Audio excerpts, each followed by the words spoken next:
আল্লাহ রাব্বুল আলামিন আসমানের সমস্ত ফেরেশতাদেরকে ডাক দিয়ে বলে, ও আমার ফেরেশতারা, আমি আমার ইব্রাহিম খলিলুল্লাহর উপরে রাজি খুশি। ফেরেশতারা ডাক দিয়ে বলে, আল্লাহ, ইব্রাহিম আলাইহিস সালাতু ওয়াস সালাম আপনার ইবাদত করে, তার কারণ এমন হতে পারে যে আপনি তারে অঢেল সম্পত্তি দান করেছেন, অনেক সম্পদের মালিক। এই সম্পদের কারণে আপনাকে এত মোহাব্বত করে।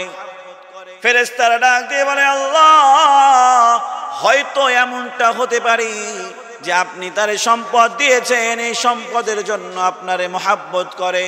আল্লাহ রাব্বুল আলামিন ফেরেশতাদেরকে ডাক দিয়ে বলে, ফেরেশতারা, না না না, ইব্রাহিম আমার জন্য তার সব সম্পদ দিয়ে দিবে, আমার চাইতে সম্পদরে বেশি মোহাব্বত করে না। ফেরেশতা ডাক দিয়ে বলে, আল্লাহ, তাই যদি হয়ে থাকে তাহলে অনুমতি দেন না, ইব্রাহিম আলাইহিস সালাতু ওয়াস সালামকে একটু পরীক্ষা করি। আল্লাহ রাব্বুল আলামিন অনুমতি দিলেন। ফেরেশতা ইব্রাহিম আলাইহিস সালাতু ওয়াস সালামের বাসার আশপাশে মানুষের রূপ ধারণ করে চলে আসলেন। ফেরেশতা এসে ইব্রাহিম আলাইহিস সালাতু ওয়াস সালামের বাড়ির পাশে ইব্রাহিম আলাইহিস সালাতু ওয়াস সালাম তার যতগুলো ভেড়া ছিল, ভেড়াগুলো চড়াচ্ছিল। ওই যে ফেরেশতা ইব্রাহিম আলাইহিস সালাতু ওয়াস সালামের পাশ দিয়ে যায় আর আল্লাহ রাব্বুল আলামিনের গুণের নামগুলো বর্ণনা করে আর বলতে থাকে, সুবহানাজিল মুলকি ওয়াল মালাকুতি, সুবহানাজিল ইজ্জতি ওয়াল আযমাতি ওয়াল হাইবাতি ওয়াল কুদরতি ওয়াল কিবরিয়াই ওয়াল জাবারুত, সুবহানাল মালিকিল হাইয়্যিল্লাযী লা ইয়ানামু ওয়া লা ইয়ামুতু আবাদান আবাদা, সুবহুন কুদ্দুসুন রব্বুনা ওয়া রব্বুল মালাইকাতি ওয়ার রূহ। ইব্রাহিম আলাইহিস সালাতু ওয়াস সালাম এই কবিতা, আল্লাহর এই প্রশংসা শুনে ওই ব্যক্তির কাছে গিয়া, ওই আল্লাহর বান্দার কাছে গিয়া ইব্রাহিম আলাইহিস সালাতু ওয়াস সালাম ডাক দিয়ে বলে, ও ভাই, আপনি এখন কি জানি বললেন, আমার আল্লাহ সম্পর্কে কি জানি আপনি গুনগুন করে বললেন, আপনার কাছে আবারও শুনতে চাই। আমার খুব মনে লেগেছে যে আল্লাহর জন্য আমি পাগল, সে আল্লাহর প্রশংসা আপনি করেছেন, আল্লাহর এই প্রশংসার বাণী আমি আপনার কাছ থেকে আবার শুনতে চাই। ফেরেশতা ডাক দিয়ে বলে, ইব্রাহিম, বলবো না, বলবো না, যদি আমার কাছ থেকে শুনতে চাও, তোমার যতগুলো ভেড়া আছে এই ভেড়ার অর্ধেক আমারে দিয়ে দিতে হবে।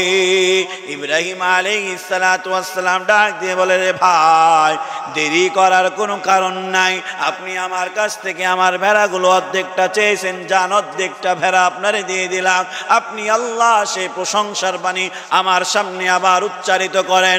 আবারও ফেরেশতা ইব্রাহিম আলাইহিস সালাতু ওয়াস সালামের কাছ থেকে তার অর্ধেকটা ভেড়া নিয়ে, অর্ধেকটা দুম্বা নিয়ে আবারও যখন আল্লাহর প্রশংসার বাণী আদায় করেছে, প্রশংসার বাণী যখন পাঠ করেছে, ইব্রাহিম আলাইহিস সালাতু ওয়াস সালাম শুনে মুগ্ধ হয়ে আবার ফেরেশতারে ডাক দিয়ে বলে, রে ভাই, শুনে আমার মন তৃপ্ত হয় নাই, আপনি যদি আবারও গাইতেন আমি আবারও শুনতাম। ফেরেশতা ডাক দিয়ে বলে, আপনি যদি আবারও শুনতে চান তাহলে বাকি অর্ধেক যা ভেড়ার পাল আছে অর্ধেকটাও আমারে দেয়া লাগবে।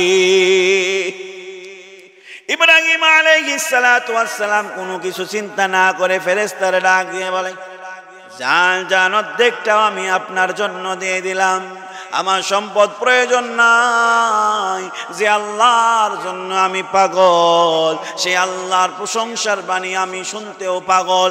আপনি আবারও আমার সামনে আল্লাহর সেই প্রশংসার বাণী পাঠ করেন। ফেরেশতা যখন আবারও ইব্রাহিম আলাইহিস সালাতু ওয়াস সালামের সামনে পাঠ করেছে, যখন প্রশংসার বাণী শেষ হয়ে গিয়েছে, ইব্রাহিম আলাইহিস সালাতু ওয়াস সালাম আবারও ফেরেশতারে ডাক দিয়ে বলে, রে ভাই, আর একবার কি আমার জন্য পাঠ করা যায় না? ফেরেশতা ডাক দিয়ে বলে, ইব্রাহিম, তোমার যা সম্পদ ছিল, তোমার যে ভেড়ার পাল ছিল, ভেড়ার পালটা পুরাটাই তো আমারে দিয়ে দিয়েছো, এখন তুমি কি দিবা? ইব্রাহিম আলাইহিস সালাতু ওয়াস সালাম ডাক দিয়ে বলে, ও ফেরেশতা, এই যে ভেড়ার পাল আপনারে দিয়েছি, এই ভেড়ার পাল চালানোর জন্য একটা রাখালের প্রয়োজন। আমি সারা জীবন আপনার রাখাল হয়ে থাকতে চাই, বিনিময়ে আল্লাহর প্রশংসার বাণী আপনি আমার সামনে পাঠ করেন। ফেরেশতা সঙ্গে সঙ্গে ইব্রাহিম আলাইহিস সালাতু ওয়াস সালামকে ডাক দিয়ে বলেন, ইব্রাহিম, আল্লাহ রাব্বুল আলামিন আপনারে খলিলুল্লাহ বানিয়েছে, খলিলুল্লাহ উপাধি দিয়েছে। এই খলিলুল্লাহ উপাধি দেওয়ার কারণে ফেরেশতাদের মধ্যে কন্দল সৃষ্টি হয়েছে যে ইব্রাহিম আলাইহিস সালাতু ওয়াস সালামকে আল্লাহ সম্পদ দিয়েছে, এই জন্যই হয়তো আল্লাহর আগে আপনাকে পরীক্ষা করার জন্য আমি এসেছিলাম। আমি সাধারণ কোনো মানুষ নয়, আমি আল্লাহর পক্ষ থেকে প্রেরিত একজন ফেরেশতা। ইব্রাহিম, আপনাকে পরীক্ষা করতে এসেছিলাম। আপনারে আল্লাহ যতগুলো পরীক্ষা নিয়েছে সব পরীক্ষায় আপনি উত্তীর্ণ হয়েছেন। আজকে আমি আল্লাহর ফেরেশতা ঘোষণা দিলাম, আজকের পরীক্ষাতেও আপনি উত্তীর্ণ হয়েছেন।